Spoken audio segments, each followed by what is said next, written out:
viskas, absoliučiai, kas mūsų gyvenime su mumis nutinka. Nuo kūdikystės iki mirties. Viskas. Visi absoliučiai įvykiai. Visi sutikti žmonės.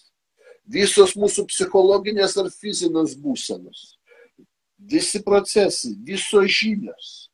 Net mūsų pačių visi veiksmai. Žodžiu, absoliučiai viskas, su kuo mes tik tai susidarėm, turi 5 tikslus. Labai lengva bus orientuotis pasaulyje. Viskas, kas yra, tai dėl 5 dalykų, kai egzistuoja. Pirma, arba tai yra Dievo priemonė mus kažko išmokyti.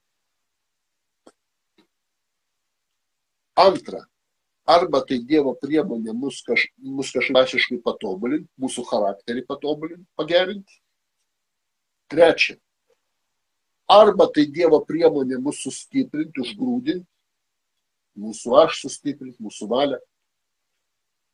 Arba tai Dievo priemonė mus nubausti, kada vyksta Dievo teisingumas, kada mes laužom Dievo įsakymą ir duodas kažkoks laikas pasitaisyti ir atlikti išperkamosius veiksmus, atsitaisyti už tą nuodėmę, žmogus ignoruoja. Tas sekantis etapas yra atkreipiamas jo dėmesys spyrių. Gauni problemą kažkokią, nelaimę. Taip. Ir 5 dalykas, arba čia yra Dievo priemonė už kažkokius gerus darbus atlyginti, apdovanoti. Taigi viskas, kas tai egzistuoja, ar tu žmogus susitikai, ar įvykis kažkoks, ar būsena kažkokia, ar žinias kažkokia, viskas, kiekvienas dalykas, kiekvienas smulkmena. Arba mus mokyti, arba patobulinti mūsų charakterį, arba mus sustiprinti užgrūdinti, arba mus nubaust, arba mus apdovanoti iš gerų darbų. 5 dalykai.